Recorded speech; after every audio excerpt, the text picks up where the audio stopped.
فكره المعرض عامه. احنا كفنانين دايما شايفين ان الفن موجود للكل والكل لازم يشوف الفن. فان معرض كامل وكل الفنون دي تبقى موجوده في الشارع وكل الناس تشوفها بغض النظر عن اي حاجه، فدي حاجه حلوه جدا لينا كفنانين ولينا كبني ادمين عامه.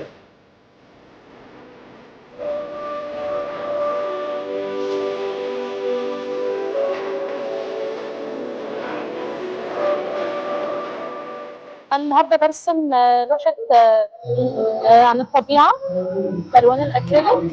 النهارده أنا مشاركة في مبادرة شارع الفن. بصراحة فكرة جميلة جدا بتدعم الفن وبتدعم أنواع كتير من الفن، فنون تشكيلية، استعراض، غنى. بصراحة مبادرة جميلة جدا كانت بالتعاون مع وزارة الثقافة وأكاديمية الفنون. أتمنى إنها تتعمم في شوارع مصر كلها.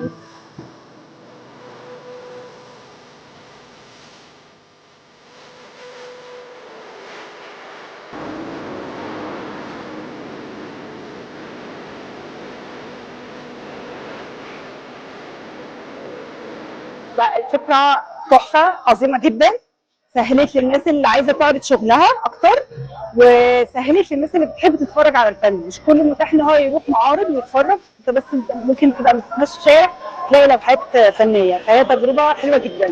التنظيم حلو جدا، مفيش أي مشكلة. المكان لا حلو جدا، مفيش أي مشكلة بتقابل أي حد.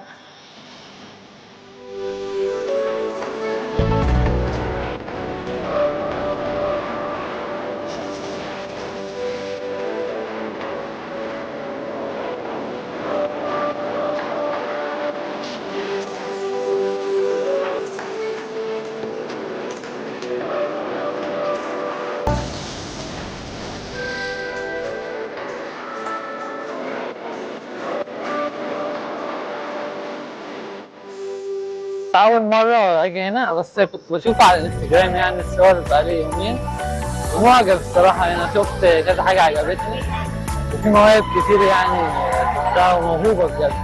حلوة أوي بجد، عجباني الفكرة وفي مواهب كتير واللوحات الموجودة حلوة أوي.